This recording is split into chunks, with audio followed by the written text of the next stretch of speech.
UP में शादी से एक दिन पहले लेखपाल का सुसाइड। रोते हुए बहन बोली छुट्टी ली तो कानूनगो ने घर आकर सस्पेंड कर दिया। यूपी के फतेहपुर में शादी से एक दिन पहले लेखपाल ने सुसाइड कर लिया। 26 नवंबर को बारात जानी थी। 24 नवंबर को ही घर में शादी की रस्में हल्दी मेहंदी शुरू हो चुकी थी। इसके चलते लेखपाल सुधीर कुमार कोरी सोमवार को ड्यूटी पर नहीं गए थे। परिवार के मुताबिक मंगलवार सुबह कानूनगो घर आए और लेखपाल को डांटने लगे। इसके बाद सुधीर कमरे में गए और दरवाजा अंदर से बंद कर लिया। बहन ने आवाज लगाई लेकिन कोई जवाब नहीं मिला। काफी देर तक आवाज नहीं आई तो परिवार वालों ने दरवाजा तोड़ा। अंदर देखा तो सुधीर फंदे से लटके थे। बेटे की लाश देखकर मां बेहोश हो गई। लेखपाल के सुसाइड की खबर मिलते ही उनके साथी घर पहुंच गए। इसके बाद लेखपाल संघ ने सुधीर के घर के बाहर धरना शुरू कर दिया।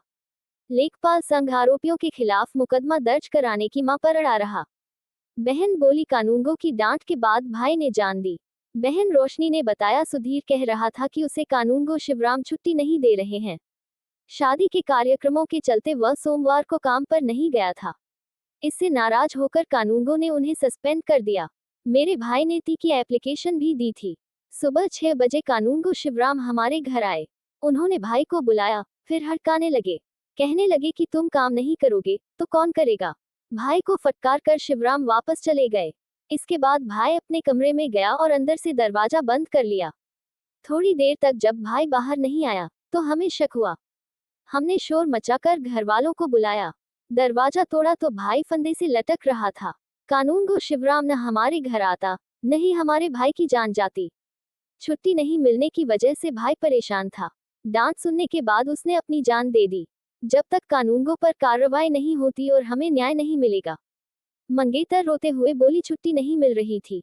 मौत की खबर सुनकर सुधीर की मंगेतर काजल मौके पर पहुंच गई। उसने रोते हुए कहा कि कई दिनों से हमारी सही से बात भी नहीं हो पा रही थी। आखिरी बार 22 नवंबर को बात हुई थी। जब मैंने पूछा क्या दिक्कत है, इस पर उन्होंने कहा था कि काम का बहुत प्रेशर है, इसलिए बात नहीं हो पा रही। आज सुबह भी उनका गुड मॉर्निंग का मैसेज आया था। लिखा था काम बहुत है, बात नहीं कर पाऊंगा। थोड़ी देर बाद पापा के पास फोन आया कि उन्होंने फांसी लगा ली।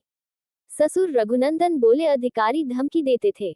सुधीर के ससुर रघुनंदन होटल की बुकिंग की कॉपी दिखाकर रोने लगे। कहा हम दलित वर्ग के हैं। दलित लेखपाल होने की वजह से सरकारी कर्मचारियों ने दबाव डाला और उसे परेशान किया। वे धमकी देते थे कि काम पर आओ, नहीं तो सस्पेंड कर देंगे। इस वजह से वह डर के मारे छुट्टी भी नहीं ले रहा था। परसों शाम को हमारी बात हुई थी। मैंने कहा था कि अभी आपका कार्ड बहुत जगह नहीं पहुंचा है। तो उसने मुझे कहा था कि पापा क्या करें, काम का बहुत दबाव है।